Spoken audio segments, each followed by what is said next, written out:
Welcome back, travelers of the internet, to Bright Hill Recording. This is your host, Master Bako, with Pillars of Eternity.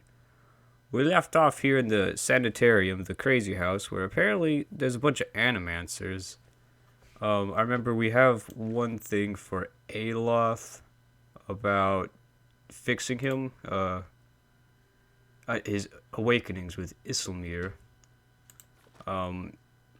She keeps on coming up for too much comic relief at times of stress and difficulties. And we also apparently have a quest whenever I talk to him on, I think, the main quest line. The Man Who Waits. Find the place of misery and madness. We learned that from the Leaden Key Acolyte. Back from never far from the Queen. We infiltrated into there, and we knew the questions, all that. And they told us to... Well, they gave us some intel, I guess. So let's do that stuff. Let's talk to him. Good day to you. You may have a member of the Leaden Key in your midst. I could have done without hearing that today. Many have their intrusions been into our affairs. Of course, one can seldom be certain whether they've meddled or whether calamity has struck on its own, but a few of their less skilled infiltrators has been exposed from time to time. They are a perpetual nuisance. Once again, I am reminded how envious I am of your gifts. I suspect they would be of some use in verifying one's identity. You are at odds with the Leaden Key as well, I take it. I'm trying to determine what they're up to. They are always up to something. Of that you may rest assured. If their plots have come to involve you, you have my sympathies. Do you have some idea of who this person might be? They're in a place of misery and madness. So patient, because they're probably locked up in a prison cell. They probably get drugs and shot up with all kinds of hallucinogens, and might be going a little crazy. So yeah, I think it's a patient. Very well. In that case, I would recommend you speak first with our resident animancers. They have frequent interactions with both patients and colleagues. You'll find them up here or in their offices downstairs. You will report anything suspicious to me immediately. This is my only request. Alright. Got it. Does this guy know about awakenings? Good day to you. Have you come to sit in? Definitely not up here. We can't be scaring off visitors and potential clients, you know. Downstairs is where the more esoteric research is done. I'd check with the animancers there. Okay. Into the basement of madness. I wonder if they have like a no pets policy with the patients. Because I'm gonna have to break that rule. Balasage. Strange device seems to thrum with power. Hail and well met. You alright?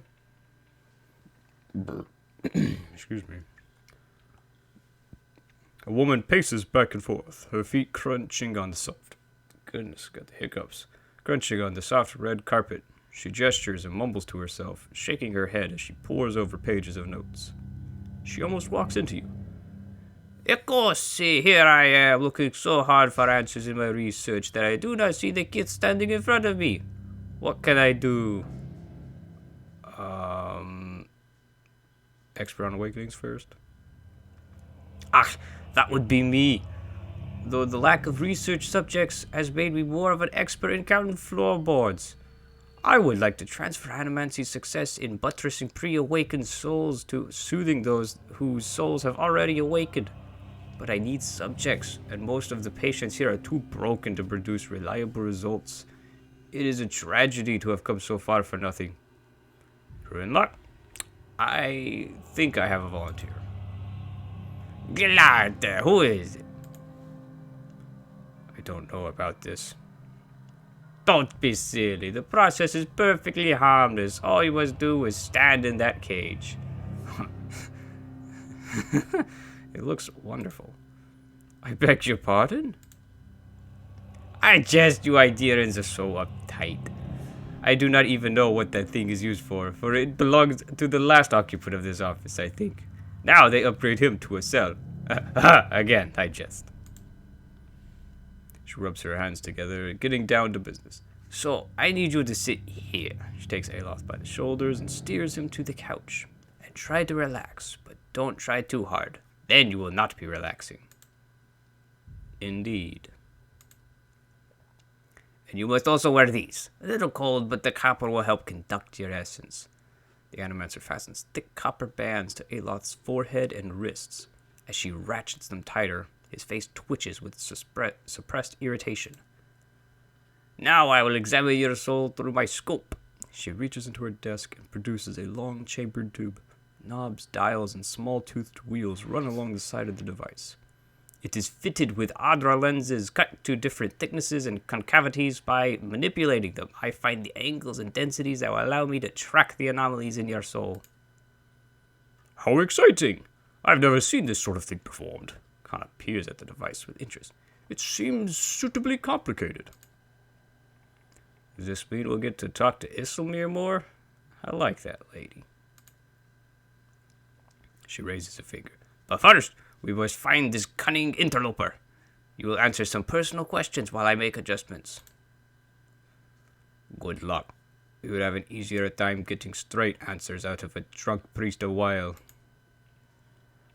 Very well. To begin, tell me something personal. Something from a time before your awakening. There's nothing to tell. I was just a normal child living in the Seathwood. What do you remember about your home? As you speak to Aloth, you feel your voice like a bell in your chest. It tolls softly, luring him into the mists of his own memory. Belisage doesn't seem to notice anything. You feel as if your words are smoothing his essence, untangling its many threads. He closes his eyes.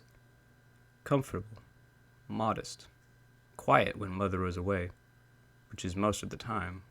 Quiet enough to hear the clink of glass on wood. This is when I know to be most careful. Father is good about hiding the bottles. Mother, when she is home, is good at pretending not to notice them. This is good. I'm starting to see something. Continue. Tell us about the time you awakened. She bites her tongue as she twists one of the dials. I am in my 5th year of training. Mother is home. I can let my guard down a little, because when she is around, he is usually only angry with her. But he has heard that I have had trouble casting missiles, that my flame shields are unstable. He is furious that I have failed, and Mother's presence reminds him that he has failed too. The first blow takes me by surprise. One moment I am sweeping the kitchen, the next I am sprawled on the ground, stupidly looking at flecks of my blood on the tile. His boots glistening with fresh polish thud across the floor. He kicks me in the stomach, and I curl up to shield my vitals. But it's pointless. Protecting one thing only leaves something else exposed. Still huddled on the ground, I retreat as fast as I can. I retreat until the vision of the kitchen and my own trembling knees is nothing but a pinprick against a field of black. Matiko! He's hypnotized himself with his old memory. You've got to bring him out of it, quickly. I almost have it. I probably shouldn't slap him. Sounds like he's got some trauma from that. You know, they gotta wake up. Let's just squeeze him. You're safe. Everything's fine. He's near safe when I hop upon him. That's it. I'm seeing a shift in his essence.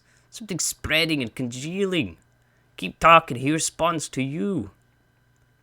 What brought you here? Cracking bones and voices high in ire. That warm molasses feeling that creeps down your gut when your crisis is nigh. That's different. Perfetto! We have flares of a totally distinct essence. I tried to get the two of them talking. Isilmir, tell Aloth why you've awakened. Why, he's the one needed me, hiding in his own bone bag like a turtle in its shell. Aloth's face twists in fury. I never turned it over to you.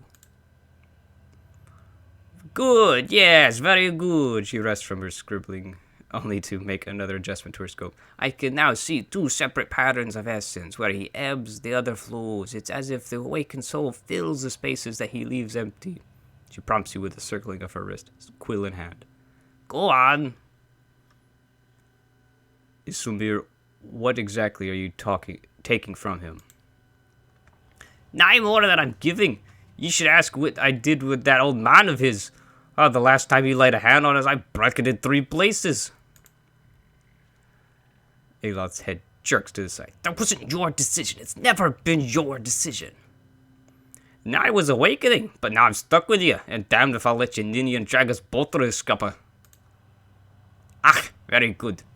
I think I've finally got something we can work with. I've tracked Isilmir's essence throughout the exchange. She had a particularly high density index during the most heated portions of their argument, and her essence seemed to localize most clearly in the lower portion of the subject's left rib cage. That's right around the spleen, which of course means that she's triggered black bile. No doubt the subject's characteristic melancholy is to blame.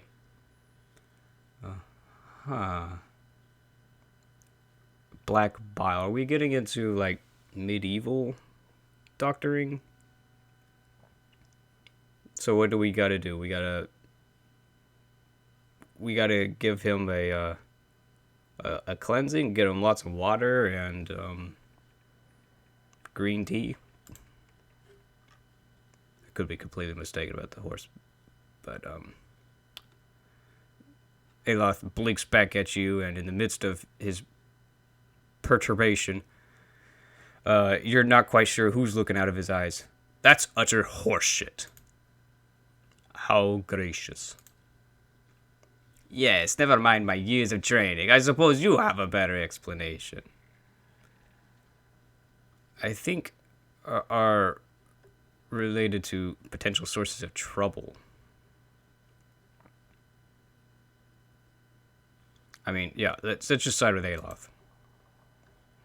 Belisage carefully scratches her jaw, her gaze darting between you and Aloth. I suppose that could be true. She jots another note. I'll have to check this again to other research. Well, and good for you. But what does this mean for me? Belisage frowns at her notes, tapping her cheek with a quill and making a grand show of concentration. However, you catch her stealing a glance at you over the pages.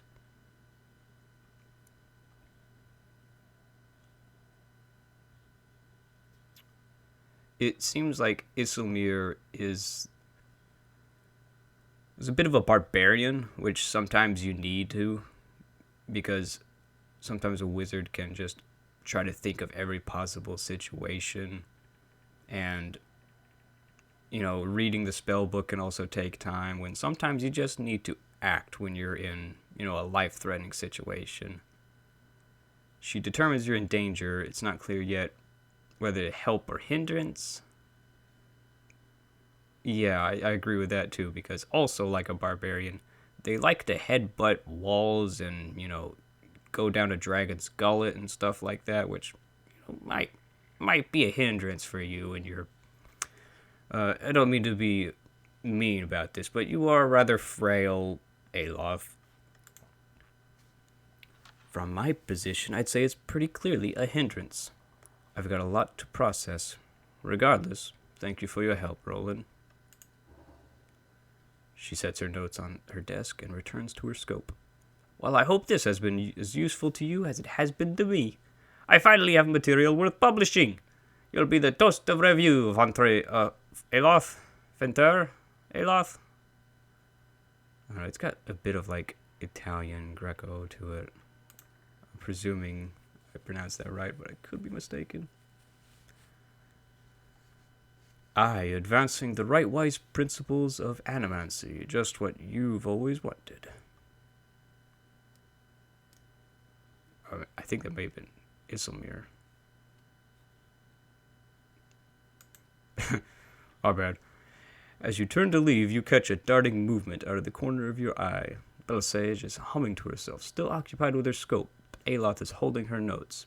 He's just about to tuck them into his cloak when he catches you watching. He holds a finger to his lips, his eyes wide and imploring. Please, I don't want my personal information published like this, especially not after her nonsense. Fair enough. Not to worry, we'll see to this on our own.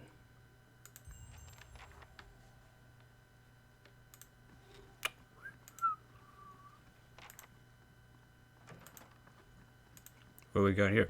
Mordred.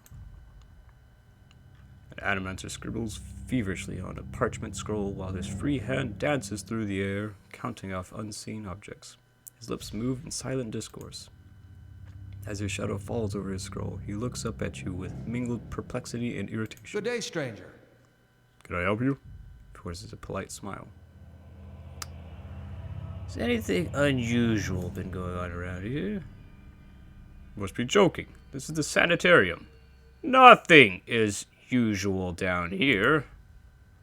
Although, now that I think of it, the patients seem more agitated lately, but they're Cadman Azo's responsibility, not mine. Mordred nods, taking a deep breath. Then, if there's nothing else, what are you working on? My area of focus is wikes, more specifically, how to cure them. And you study wikes. What kind of question is that? Just think of all the families that could be healed, the lives that could be restored. What could be more important? His face is reddened and he turns away from you for a moment. Adamancy has an answer here. I know it's a simple matter of working it out. You see? Good. Just look it around, then be quick about it, and don't touch anything. The Sanitarium has a lax visitor policy, but I don't. Without another word, he resumes his work. You don't seem to mind if I look in here. Ooh. It's a mimic. It's a mimic. In a corner of Modred's lab rests a large weathered trunk. It seems likely to contain something important, if only by virtue of its size. Let's examine it more closely. The lack of dust on the trunk's surface and the long scratches on the tile floor suggesting that the trunk is frequently used and moved throughout the laboratory despite its considerable size. Deep yet narrow gouges score the wood at the edges of the trunk. They look like claw marks. It's gotta be a mimic. Ain't no way. Like, of course somebody's gonna be clawing at it because they're like, don't eat me, and you know, in it, and it's moving around a lot despite its massive size. So, yeah, don't feel like getting ate. What we got here? There's another cage. The edges of the cages are dented and scored with claw marks. Wonderful.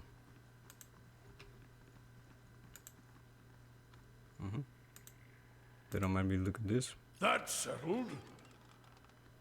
North Ward, patient record, Batixa the Pale Lady.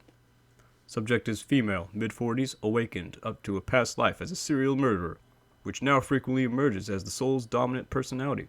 Subject vacillates between violence and severe depression resulting from guilt of past deeds. Weak candidate for present research. Okay. And North Ward patient record. Graham. Subject is a male, approximately early 30s. Powers of speech absent, presumably as a result of the over-fragmentation of his soul. As such, he is the ideal subject for present research.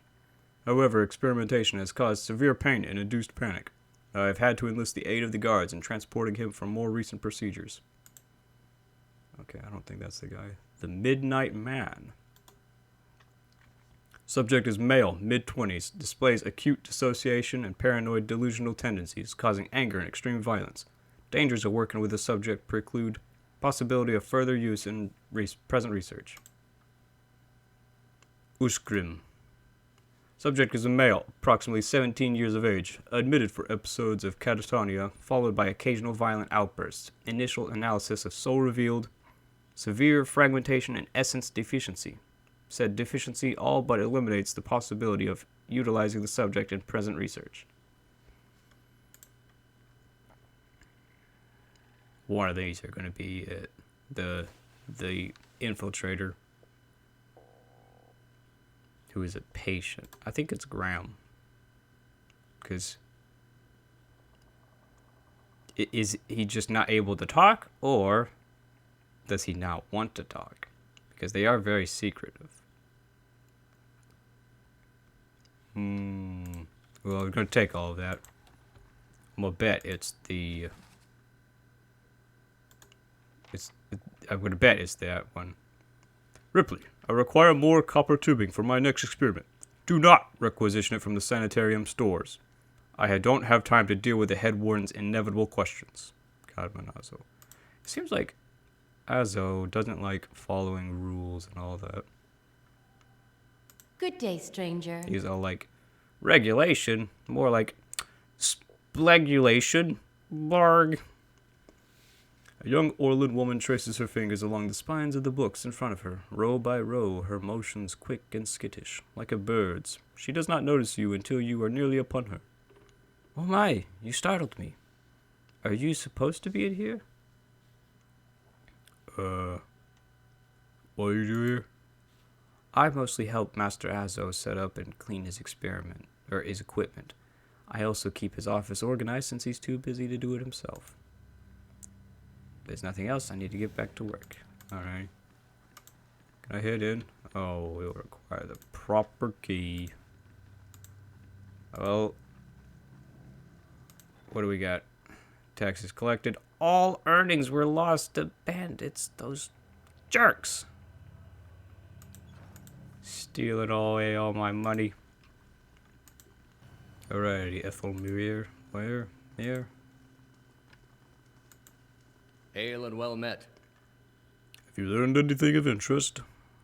Found records that Azo may be running some questionable experiments. Experiments? Cadman Azo is in charge of patient welfare now. He is not authorized to run any more experiments. I am disappointed in Cadman. I had hoped he would be the one to guide your inquiry. He'll be in his office, or in the patient wards. I'm granting you immediate access so you can find him. No doubt you will wish to speak to him further on this matter. And I, for one, am curious as to what he might have to say. Tread carefully in the wards. There are a few dangerous cases. I would ask also that you do your best not to agitate the patients. They have enough troubles as it is. Okay. Oh ho. I'll level up. Let's head on into the sanitarium's patient wards. The warden says you can go in. Be careful in there. Okay. Alrighty. What we got? Frail? A curved spine twists this woman's posture forward. Her greasy hair draped over her large eyes like vines. She smiles at you. You must be visiting someone. Then, noting your appearance, she adds, a friendly visit, I hope. Do you know where I might find Azo? I think I've seen him around today. Have you checked the laboratory? He shares it with a wall with his office. He's been spending most of his time there lately. Okay. Alrighty. Shares a wall with his office. Well, Ripley's his assistant, so we're here.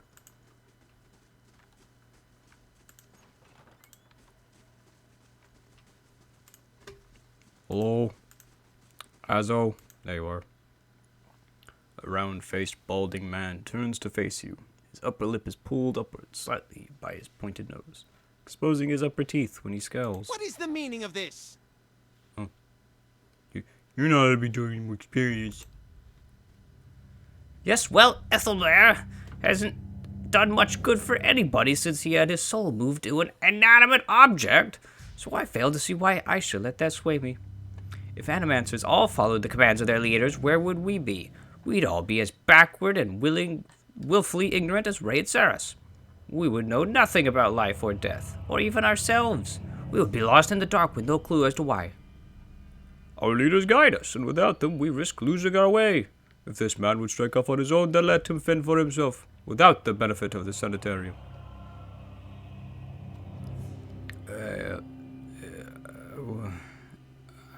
I feel like we're in the dark still. Is that a reason to stop trying? Shall we remain in the dark until the end of time and have the last breath of the last person alive be breathed in ignorance?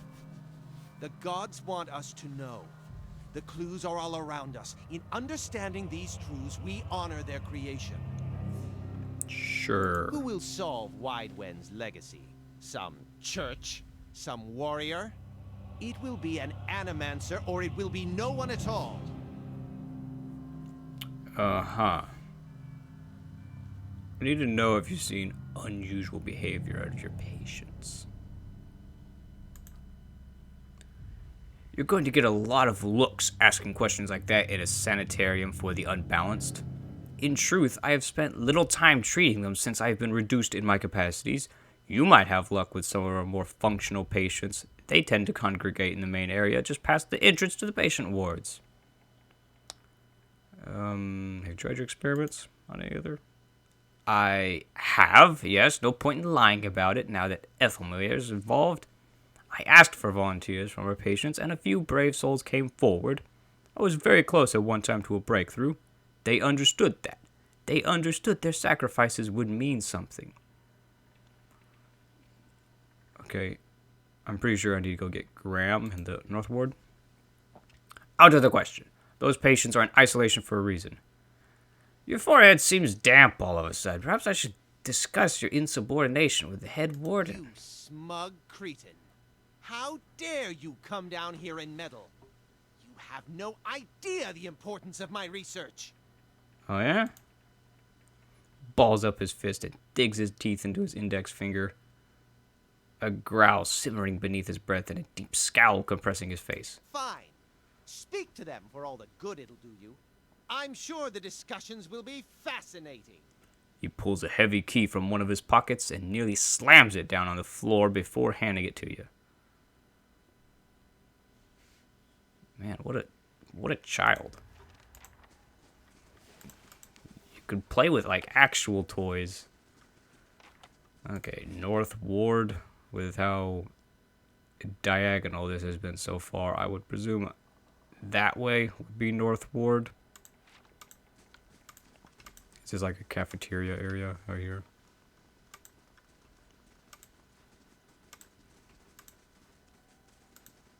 Is that Mr. Flesh Construct? Unlocked with North Ward key. Hello? Is this my face? Tell me! You're not the guy. Is this the one? Nope. This is the one. Thundering sky, rain of blood, innocence must drown. No, I don't think that's the one either. Is this the one? Graham, this man has the look in his eyes of a hunted animal, and at your approach he staggers backward to the far corner of his cell, halfway appearing as though he would climb the walls if it would get him farther away from you. He cries out, a bizarre, primal utterance like nothing you have heard. Should I just come out right away? I think I want to just have questions for him. Graham looks at you blankly. It is unclear whether he understands you or not, but his panic has momentarily subsided. He opens his mouth to speak, but the words that come out are half-formed as though his tongue was cut out. They are impossible for you to discern, if indeed they are words at all. The mutilations of animancy, crueler than any torture. To disfigure the soul, let us return the favor to the animancers of this shit heap. You're afraid. Yeah, he is quite afraid. He is kind of like a cornered animal. I remember when Tunk was like that when he was a little boy. He looks at you with uncertainty. Slowly, tentatively, he steps closer to the front of his cell, and as he does so, for the first time you could perceive his soul within your ken. It is misshapen, as though maimed by some jagged instrument, and large expanses of it have been gouged out entirely. You feel no barriers of resistance.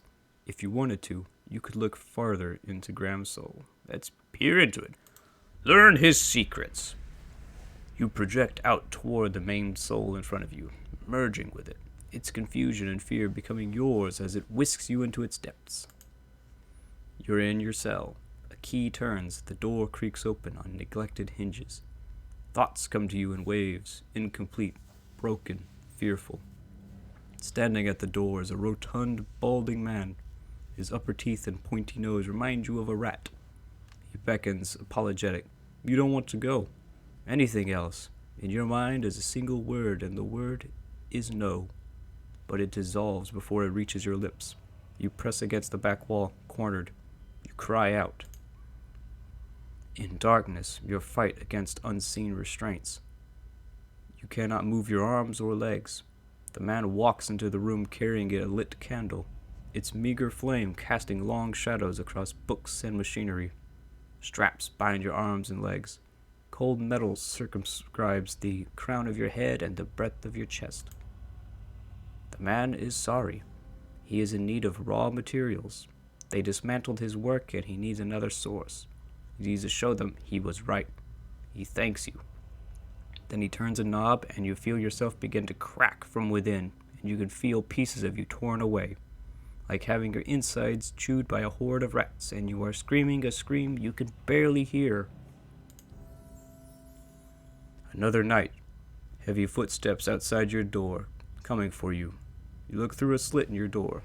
The flesh giant, the artificial being just outside, but facing left, facing the end of the hall. The boy there.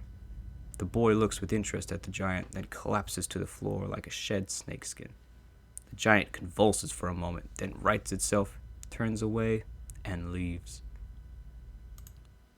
Graham looks at you, still wild-eyed, but somehow more present. He nods at you, then walks back to the end of his cell. So, Graham didn't give me much information. But he did tell me about a boy. A boy who could be quite useful, maybe. Hopefully. These poor people. This isn't the treatment that they were promised upstairs by the cushioned seats and lush carpets. I do agree. It was quite a different story upstairs. I was expecting a madhouse, but I was not expecting a dungeon. Is that the cure for soul sickness? To be thrown into a cell and subjected to the whims of your captor? Yeah. I doubt the wealthier citizens have the same experience. I'm sure they have their share of family members they'd rather forget. But if all were treated like this, the sanitarium would never survive. What did these patients do to warrant such conditions?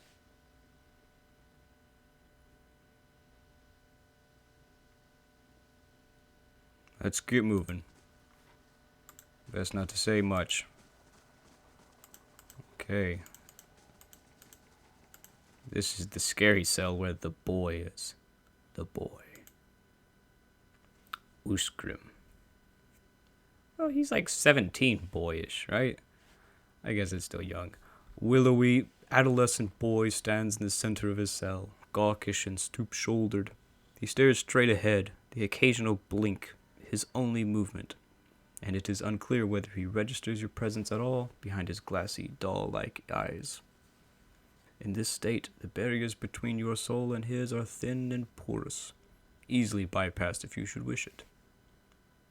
Do it. You close your eyes and edge forward toward the boy's soul, and as you near, a sudden malaise comes over you. You are cold and warm all at once, sweating and shivering and straining for breath, as you did on the caravan journey. The soul you approach is the wrong one, a parasitic plant that strangles its host. It is predatory and pitiless, and you have crossed paths with it before. Too late has it occurred to you to retract, and already you feel yourself plunging into some interminable abyss of thought and memory. You are standing in a cell now, the same cell in the sanitarium. The halls are moonlit and empty, and you are waiting.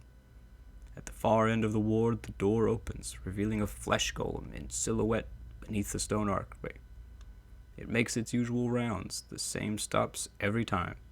The misbegotten child of despondent creators. When the construct is close, you coil yourself up and spring forward, passing out of the boy's body as though it were a membrane.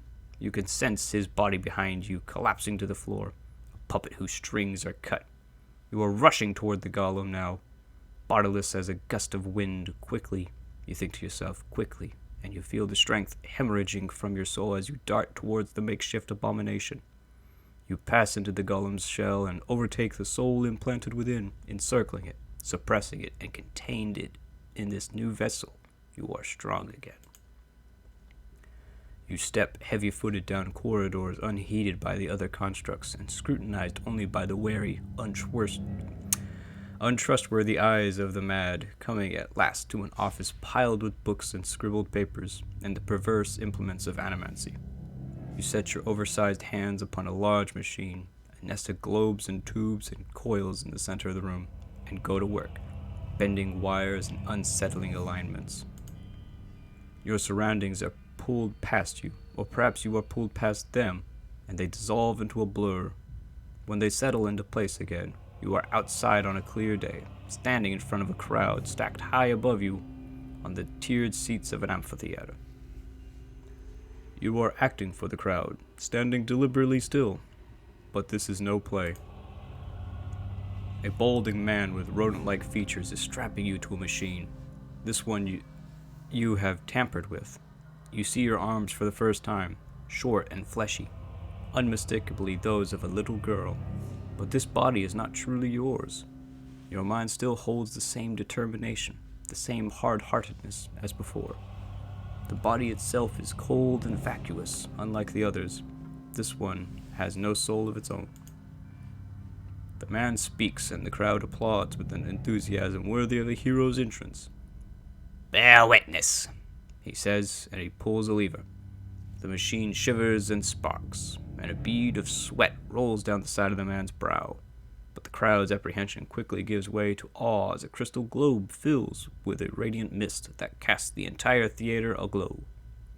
He opens a valve, and the glow crawls through a tube along a length of copper wiring that runs to a set of electrodes beneath your armpits.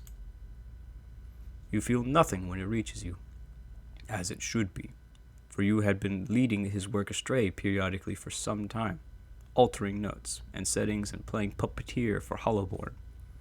But you make it look how people would expect it to look when a body is infused with a soul. In a moment, the machine goes dark and the man unstraps you, eyeing you with a scientist's concern. He looks back up at the crowd. "Behold!" he says, but there is obvious hesitation in his voice.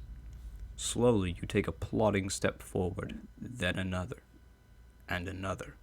You look at the man, giving him the eye contact of which no Hollowborn is capable, and the crowd gasps. The man looks relieved. "How do you feel?" he asks at a volume meant for the crowd, and this is the moment. At the top of your lungs, you let out a piercing shriek. The man comes towards you, his hands outstretched, but you run the other way, back to the machine. With all your strength, you drive your head into the crystal globe, and it shatters, streaking your head with warm blood. You drive your head down onto the surface of the machine again and again, drawing panicked screams from the crowd, and by the time the man reaches you, your body has already ceased proper function and merely twitches on the cold ground. Satisfied, you depart the corpse in search of another unsuspecting host. Who would put their faith in animancy now? You are pulled again from your surroundings, transcending the boundaries of memories and lifetimes, deeper and deeper past betrayals and murders and lies upon lies that form the thick webbing of plots beyond mortal comprehension. You settle at last on a room you have seen before, expansive with a tall device encasing an Audra monolith at its center. The room is filled with people, and the people all look at the device. You are yanked suddenly back to reality, and the once catatonic boy in the cell is looking directly at you. Appraising, calculating, there is no mistaking now that this is the soul of the man who caused your awakening that gazes out from that borrowed husk. The gray bearded man with the headdress and all that? Oh boy, he's something way more powerful than a Watcher if he's able to just move his soul around like that. A Watcher. I need you to undo it. Is that so? He makes no effort to hide his disinterest, but he continues to search your eyes.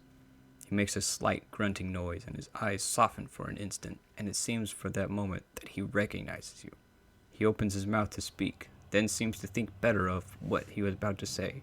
His jaw tightens. I know your look. You hunger. Hunger for answers that elude you. It gnaws at your soul. It usurps your reason for being. You are like everyone. I will help you let go.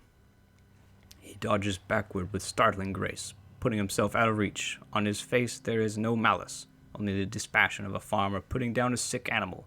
Then, suddenly, he slumps forward. Level ups.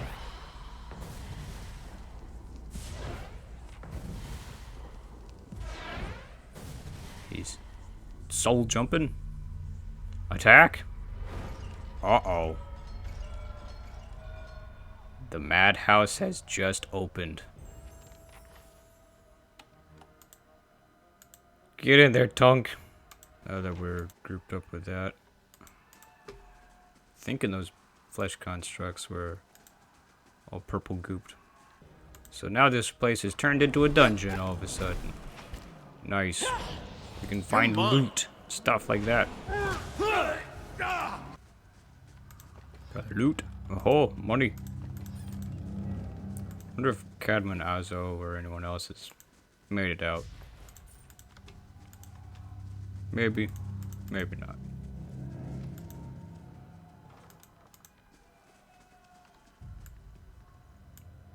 You know, I don't think we really care if we're stealing or not. Especially if it's money. Not here, you know. The Animancers don't need it. Sure, it'll be fine.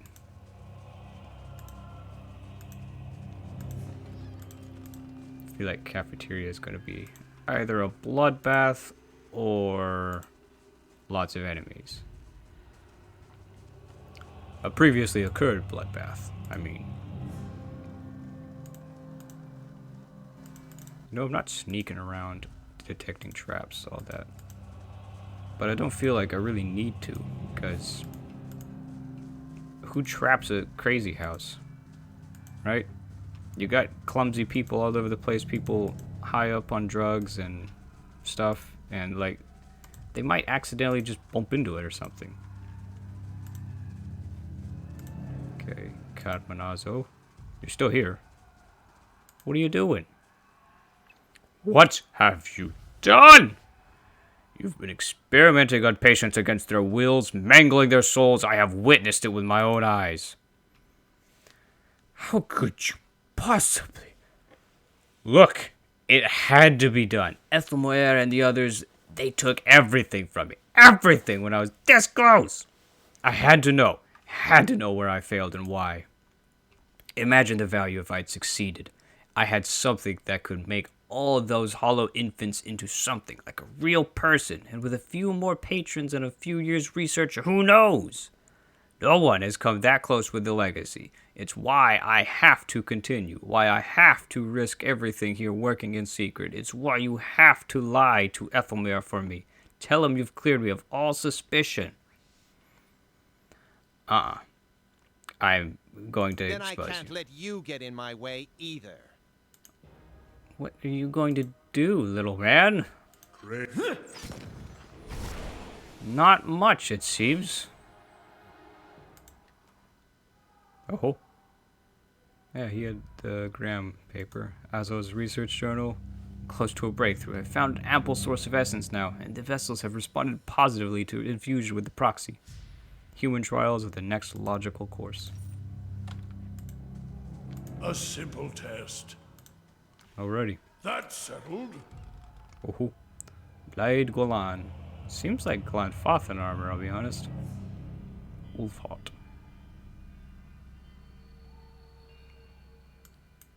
Interesting.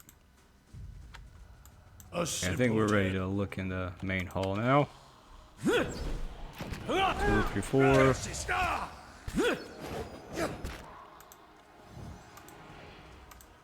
You're mine.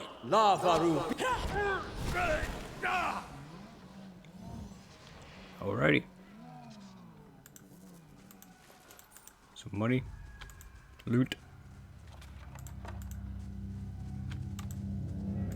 Crooked chalk tally marks cover the surface of this table. The crooked boards show deep gouge marks, spaced like folk or elven fingernails. Anyone here dead? Nope, Ripley got out. Anyone here dead? Can't remember if somebody was there. Modred? Things are not going great. Okay. Balasage? Sit there, I'm busy. Seem to have misplaced my notes.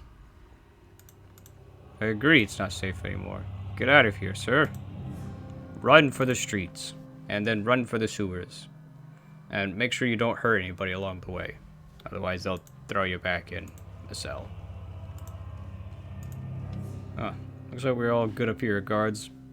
What the blazes happened down there? You were given permission to ask questions.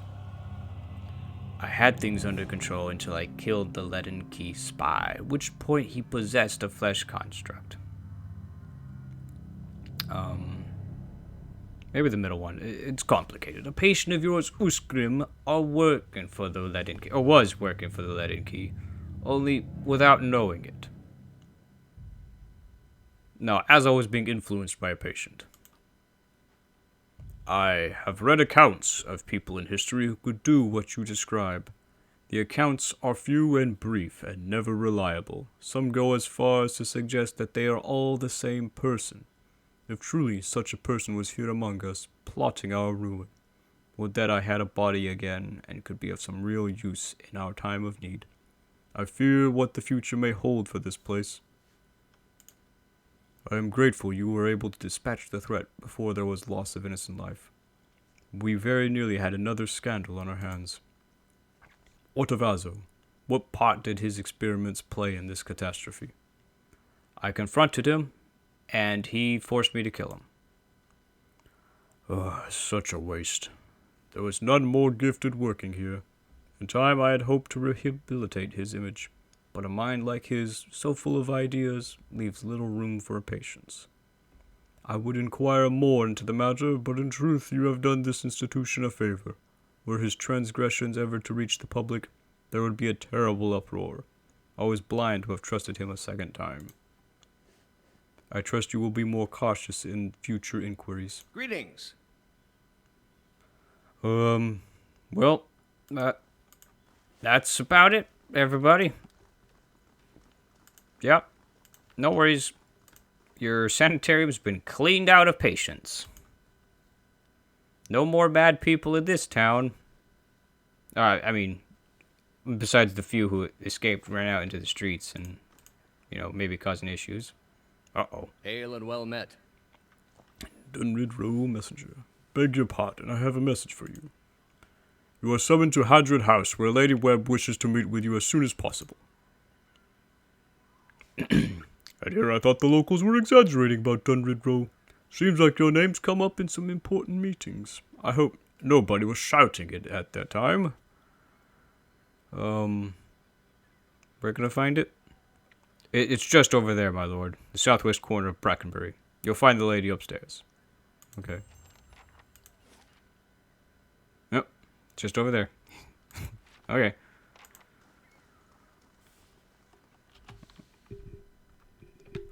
Well, that's all the recording time we have for today of Brighthelm Recording. We had a fun time in the sanitarium, going through all those crazy people, the mad science, Aloth being awakened with Isilmir and all of that.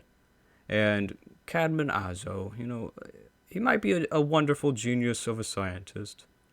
But science has not yet taught us if madness is or is not the sublimity of the intelligence. This is Master Barkle signing off.